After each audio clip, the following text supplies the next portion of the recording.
All right, welcome, hello, and welcome to all my viewers and friends. Today I've come up with another new video in economics, that is the Slutsky and Hicks approach. All right. Now, before I dive into the topic, I'll be giving. There's a problem of mine, all right, which I keep talking about, is that I'm not able to understand unless and until I get to know what is the purpose of it, why was it created, why did these two fellows went into and developed a theory or approach behind this. Now, we all know the law of demand. The law of demand says what? If the prices decrease, the demand increases, and the price increases, demand decreases, vice versa. All right. But the thing is that how how it happens. All right. Now there are two basic effects which combiningly makes this happen. All right. And the effects are, first one is that the increase in the consumption of the product is due to the increase in the real income. Now imagine that I have got 200 bucks in my hand. All right. And now 200 bucks, what happens? 200 rupee or dollar, whatever you feel like, you take that example. All right. So 200 bucks are there in my hand, and I go to the market and see that apples are, I need to buy apples. All right. And I see that the apple's price is 200 bucks. So how many apples do I buy? How many kgs of apple do I buy? Very simple, 1 kg. All right. That's very simple. All right. Now, when the price of it decreases, all right, when the price comes down, what happens? All right, say for example, it becomes 100 rupees or $100, all right, it comes down to 100 bucks. So I bought 1 kg. 1 kg I bought, and I'm left with another 100 bucks in my hand. Now that extra money which is left over with me, all right, as money to be spent on that or the other product is called real income. All right. Now that real income increases. First it was zero. I was having 200 rupees. I bought 1 kg, and my all my money went away. All right. When the price came down to 100 rupees, I have now money. Now I've got two options. One, what options do I have? Either to go and buy something else with that extra money which I've got for Apple, or buy more of Apple. All right. But for here, what we'll assume that the money which I won't be buying other things. I'll be using that extra money which I've got to buy more of that Apple. It's a normal good, and I would like to consume more of that. All right. So that effect is called income effect. All right. So when I'm buying more of a commodity due to the decrease in the price, all right, because I've got more money left in my hand, all right, that is income effect. I had 200 rupees, I bought 1 kg. All right. When the price was 200, when it became 100 rupees, I bought 2 kgs. When it became 50 rupees, I'll be buying 4 kgs, and so on and so forth. All right. That is called income effect. Next is other thing. All right. Now, when I was doing that income effect, I was talking about myself only. Now let's take some other people on board. All right. Now what will happen? What will happen is that when the price of a commodity decreases, all right, some people, when the price was high, all right, some people might be thinking, oh, not to buy that. Why? Because it's more expensive. All right. So now when the price comes down, Apple, many people, when it was 200 bucks, all right, people might not would not be able to afford it, and they said, okay, I'm not going to buy this Apple today. All right. When the price came down to 100 bucks, all right, they thought, okay, now the price is affordable, so more people have come down. Now this effect is called substitution effect. All right. They might be consuming some other fruit, all right, some other fruit as a substitute for their consumption. All right. But when the price came down, or they were dived into Apple consumption. Why? Because now the price of Apple is lower. All right. So the substitution effect is what? Substitution effect is that when that is the tendency of people to switch to commodities which become more cheaper. All right, remember one thing, we are talking about normal goods, we are not talking about Giffen's goods or other things. All right, so when the price comes down, all right, of a commodity, all right, we try to go to that commodity and consume that. When I was substituting it for some other commodity, with some other commodity. All right, so there are two things, income effect and substitution effect, which causes this law of demand. All right, now this together, all right, is called price effect. So the price effect is the price is. Let me come back. Okay. All right. So the price effect is equal to the substitution effect and plus the income effect. All right. So both are there. All right. So now, how much of it is price effect and how much of it is substitution effect? Who will tell me that? All right. So imagine this example. This barrel contains 20 liters of any liquid. All right. It was not fully filled with alcohol or beer, whatever. All right. It was there was some part alcohol there, and somehow water seeped into it. All right. Now the total capacity of it is 20 liter. Okay. Now, when we consume, when we understand it with this concept, all right, imagine this 20 liter to be the price effect. Now, how much of it is water and how much of it is beer or alcohol, all right, how will I come to know? I will come to know about this, all right, if I happen to find any one of it, all right. If I find how much of it is water, all right, automatically, all right, I will be able to find out how much is beer. All right, if I find out how much is beer, then how much is water automatically comes out. All right, so this concept, all right, not about the beer, all right, the concept of how to find out how much is substitution effect and how much is income effect is been devised by these two gentlemen, all right, called the Slutsky and the Hicks.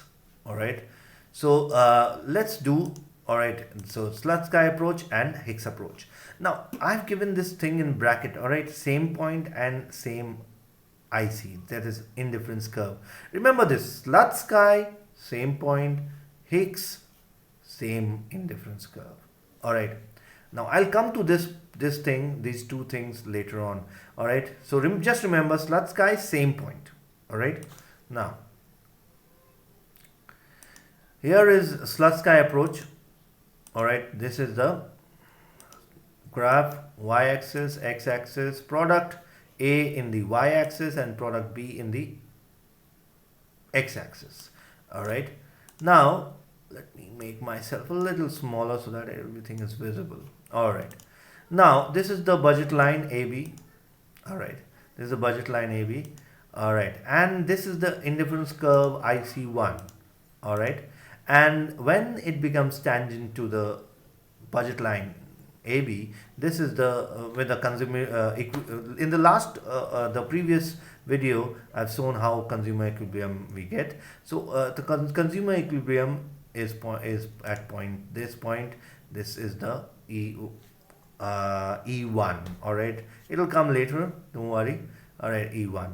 Now when the price, we assume that the price, here I've jotted down the points. All right, the price of the product B decreases. So here you are, this product's price decreases.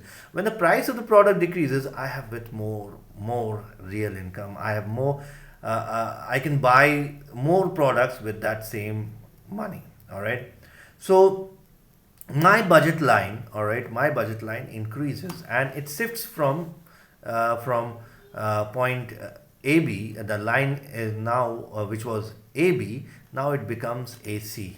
All right, this is my new budget line. Now obviously there's a new budget line, then there has to be a new indifference curve, and here it is, new indifference curve. All right, which IC2, I've made the indifference curve. Now here, all right, so this was the quantity which I was consuming previously, all right, OQ1. This was the quantity I was producing. Now, with the new budget line and the new indifference curve, I'll be consuming, all right, OQ2, all right, because previously it was equilibrium E1, and now this equilibrium point has shifted to E2. Now my consumption of this commodity B will increase from OQ1 to OQ2, all right. It will be now Q1 to Q2. Now this point from here to here, this segment is the income effect, is the price effect, I'm sorry, all right, is the price effect, all right. This did from here to here is the price effect. Now how much is of it is income effect and how much of it is substitution effect, this has been done by Slutsky approach. Now remember, I told you to remember this thing, same point. Now we'll make a phantom budget line, that is an imaginary budget line, all right. But that budget line will be passing from the same old equilibrium point, all right, same equilibrium point. Let's make it, all right, here it is. So I made this budget line, the old budget line, and it is passing from, a new phantom budget line, which is passing from the old equilibrium point, all right, E1, all right. And now I make a tangent, all right, indifference curve, all right. So the phantom budget line is LM, all right. And I make a new tangent, all right, here, that is on the new phantom budget line, all right, and that is IC3, all right. So here is the point where it gets tangent, and very simple, all right, this point where it becomes tangent to the phantom budget line, all right, indifference curve, which is parallel to indifference 2, because now this indifference curve 1 has become redundant, we don't have to take that. But if I want to be on the same, all right, level of satisfaction, all right, what happens that I take that same indifference point, all right, equilibrium point, and from there I draw a budget line, all right. And now this is the new equilibrium, phantom, we'll call it phantom equilibrium point, that is E3, all right.